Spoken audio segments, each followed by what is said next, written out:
Buenas, mi nombre es Joaquín Ricaño, soy docente de la primera cátedra de Anatomía de la Facultad de Medicina de la Universidad de Buenos Aires. Y el tema de la clase de hoy va a ser una región particular de la cintura escapular que se va a ubicar hacia posterior de la misma, llamada región escapular. Antes de arrancar, es necesario aclarar que los contenidos de esta clase son básicos y generales. La información brindada en este video debe ser complementada con el material bibliográfico que ustedes hayan elegido para su cursada. Además, a mi derecha van a encontrar una serie de redes sociales, tanto perfiles de Instagram como canales de YouTube, que les van a ayudar a ustedes a tener más material complementario, donde se van a subir imágenes, encuestas y algunos videos eh, prácticos sobre cómo localizar las diversas estructuras en el material cadavérico. Les sugiero que las observen y que los vean. Bien, ahora sí, en lo que es el tema de la clase de hoy, la región escapular.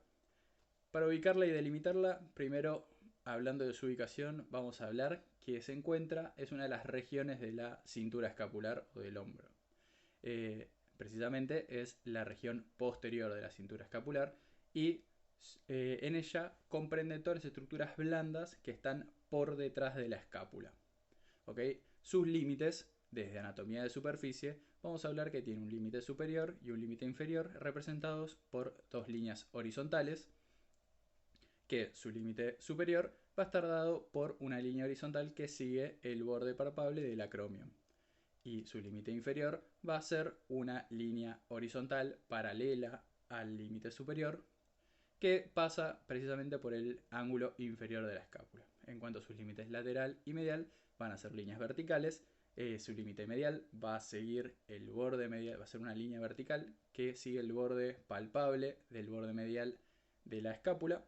Y su límite lateral va a ser una línea paralela a esta anterior y va a pasar justo por el borde lateral del acromio. Una vez ubicada y delimitada la región escapular desde la anatomía de superficie, podemos hablar un poco de sus relieves óseos y también sus relieves musculares. En cuanto a los relieves óseos de la región, vamos a ver que están dados principalmente por accidentes óseos de la escápula. Vamos a poder palpar bien en toda su extensión la espina de la escápula hasta su terminación en el acromion, que también lo vamos a poder palpar. Y si seguimos con los dedos hacia adelante, ya vamos a poder empezar a palpar el relieve óseo de la clavícula. En cuanto a los demás relieves óseos que podemos palpar, ya los nombramos en el apartado anterior, que van a ser el borde medial de la escápula, que se palpa de una forma mejor o más adecuada si se le pide al paciente que haga un movimiento de anteversión de la escápula para alejar el borde medial de la línea media del cuerpo y así poderlo palpar de una mejor manera. Y su ángulo inferior también va a ser fácilmente palpable si se le pide al paciente realizar este movimiento, pero por detrás.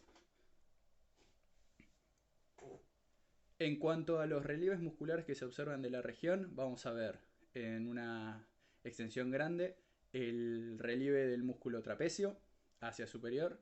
Hacia inferior vamos a ver una masa muscular comprendida por todos los músculos que está en la región escapular. Y si vamos, su borde más inferior va a ser el del borde del músculo dorsal ancho. Y también hacia lateral vamos a ver una masa muscular redondeada que va a ser el relieve muscular del músculo deltoides. Ya hablando de sus músculos, varios ya lo estuvimos hablando, y para organizarlos de una manera meramente didáctica, para hablar de una forma didáctica de estos músculos, no es que están precisamente dispuestos de esta manera, pero yo decidí separarlos en músculos que son un poco más superficiales y músculos que son un poco más profundos. Esto que significa que cuando nosotros nos encontramos con un cadáver y vemos la musculatura que se encuentra sobre la región escapular, primero para ver sus músculos, para poder ver algunos de sus músculos es necesario retirar otros o correrlos. En el caso de estos músculos superficiales son los que le dan los relieves musculares a la región, que ya los vimos en el apartado pasado. Son el músculo trapecio, el músculo deltoides y el músculo dorsal ancho. En cuanto a los músculos que vamos a llamar músculos profundos, vamos a encontrar músculos que son propiamente partes de la cintura escapular y algunos músculos que yo decidí agregarlos porque en realidad unen la cintura escapular a el tronco. En cuanto a estos músculos, vamos a encontrar que son propios de la región escapular, el músculo supraespinoso, el músculo infraespinoso, el músculo redondo menor, el músculo redondo mayor, el músculo deltoides y después músculos que se insertan en algún punto de la escápula, como por ejemplo el músculo romboides, el músculo elevador de la escápula o la cabeza larga del músculo tríceps braquial. Estos músculos no se encuentran propiamente formando parte de la región escapular, pero sí algunas de sus porciones se encuentran en esta región o, por ejemplo, en el caso del músculo romboides y del músculo elevador de la escápula, se insertan justo en su límite, entonces es difícil de decir si están dentro o no de la región, si se insertan justo en el límite de entre una región y la otra. Por lo tanto, los decidí ponérselos acá. Igual, hasta ahora lo que estamos viendo a la derecha son imágenes de esquemas. Tratemos de pasar a la realidad a las imágenes de las preparaciones cadavéricas que ustedes se van a encontrar sobre la mesa de trabajos prácticos. Esta diapositiva lo que hace es mostrar todos los músculos propios de la región escapular, sacando al músculo romboides y al músculo elevador de la escápula.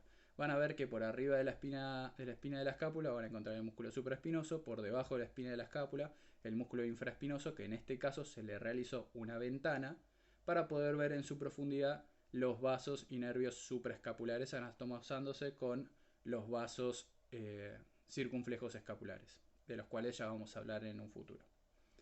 También podemos ver que por debajo del músculo infraespinoso vamos a encontrar el músculo redondo menor, por debajo de este el músculo redondo mayor, por debajo de este el músculo dorsal ancho, y después vamos a ver bien hacia lateral cómo hemos corrido el músculo deltoides para poder ver la cabeza larga del músculo tríceps braquial, la articulación glenohumeral y parte también de la inserción en el húmero de la cabeza lateral del músculo tríceps braquial.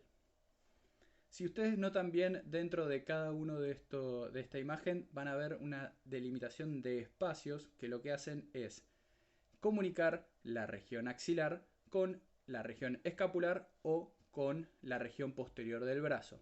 Estos espacios los vamos a llamar espacios axilares. Y los que vamos a tener van a ser tres espacios axilares. Un espacio axilar medial, un espacio axilar lateral y un espacio axilar inferior. Estos espacios axilares también se encuentran con otros nombres como triángulo homotricipital o cuadrilátero homotricipital. Eso es la nomenclatura vieja de estos espacios, pero sepan que cuando los leen, si ustedes manejan una bibliografía con nomenclatura un poco más antigua, cuando leen estos espacios en realidad se están refiriendo a los espacios axilares. Bien, vamos a ver que tenemos tres espacios axilares, todos delimitados por elementos musculares y que van a tener dentro elementos nobles. Vamos a analizar cada uno de ellos por separado. En cuanto al espacio axilar medial, vamos a ver que sus límites están dados hacia arriba o superior por el borde del músculo redondo menor, hacia abajo o inferior por el borde del músculo redondo mayor y hacia lateral por el borde de la cabeza larga del músculo tríceps braquial. Al tener tres límites, nosotros podemos decir que este espacio axilar tiene forma triangular o de triángulo. Y su contenido va a ser los vasos circunflejos escapulares. Los vasos circunflejos escapulares, en particular la arteria circunfleja escapular, es una de las ramas terminales de la arteria subescapular, que a su vez es una de las ramas colaterales de la arteria axilar. En cuanto al espacio axilar lateral, vamos a encontrar que tiene cuatro límites: un límite superior, que es el borde del músculo redondo menor; un límite inferior, que es el borde del músculo redondo mayor; un límite medial, que es el borde de la cabeza larga del músculo tríceps braquial; y un límite lateral, que va a estar en íntima relación con el hueso húmero. ¿Okay? Al tener cuatro límites, podríamos decir aproximadamente que este espacio axilar tiene forma cuadrangular o de un cuadrilátero. En cuanto a su contenido, vamos a hablar de los vasos circunflejos humerales posteriores, ramas colaterales de la arteria axilar, y de hecho son las últimas ramas colaterales de la arteria axilar, y vamos a ver el nervio axilar, que es ramo terminal del fascículo posterior del plexo braquial. Este nervio axilar, luego de rodear por debajo la articulación glenohumeral, vamos a ver cómo penetra en este espacio y rodea el húmero por detrás para poder inervar al músculo deltoides. Por último, el espacio axilar inferior. El espacio axilar inferior tiene tres límites: un límite superior, que va a ser el borde del músculo redondo mayor; un límite medial, que va a ser el borde de la cabeza larga del músculo tríceps braquial; y un borde lateral, que va a ser el borde de la cabeza lateral del músculo tríceps braquial. En cuanto a su forma, al tener tres límites, vamos a decir que tiene forma triangular de vértice inferior. Y en cuanto a su contenido, vamos a hablar de que en el fondo se ven los vasos braquiales profundos y el nervio radial. En este punto entra controversia de si estos elementos nobles que nosotros nombramos recién forman parte del contenido o no forman parte del contenido. Ok, para que les quede aclarada esta duda, nosotros al hablar de estos espacios les estamos asignando formas bidimensionales, ¿ok? Eso significa que carecen de una dimensión, en este caso la profundidad. Por lo tanto, van a tener, en caso de las formas triangulares, esta forma. Y para hablar de que tengan contenido, es necesario que esta forma sea atravesada de superficial a profundo, ¿ok? Entonces, en caso de los dos espacios axilares anteriores que vimos, tanto el espacio axilar medial como el espacio axilar lateral, vamos a encontrar que su contenido lo atraviesa, llegando desde la profundidad hacia superficial. ¿Estamos? O desde anterior hacia posterior. En el caso de este espacio axilar, el espacio axilar inferior, su contenido no llega a atravesar de esta forma sus límites, sino que en realidad pasa por detrás. Entonces, pasa por detrás y toma una relación importante con el húmero. Entonces, al no atravesar estos elementos nobles este espacio, no se lo suele considerar contenido. La verdad es que, muchachos, no pierdan tiempo en este tecnicismo. Simplemente cuando ustedes les pregunten sobre el triángulo o sobre el espacio axilar inferior, nombren estas estructuras y hagan la salvedad de que se pueden considerar como contenido o no. No se queden, he visto muchas dudas que se quedan únicamente en si es contenido o no es contenido. Eso, la verdad, realmente a fines prácticos y a la medicina no importa. ¿Ok? Simplemente es una descripción anatómica. Y acá es donde toma relevancia el por qué nosotros estudiamos estos espacios axilares. En cuanto al espacio axilar inferior, por más de que no comunique elementos nobles con la región escapular, se lo suele estudiar junto con los demás espacios axilares. Por lo tanto, por eso lo vamos a nombrar acá ahora, su importancia, digamos, clínica o quirúrgica. Los elementos que pasan por el fondo del espacio axilar inferior van a ser los mismos elementos que se alojan sobre el surco radial del hueso del húmero, tomando especial relación o una relación muy estrecha con el mismo hueso.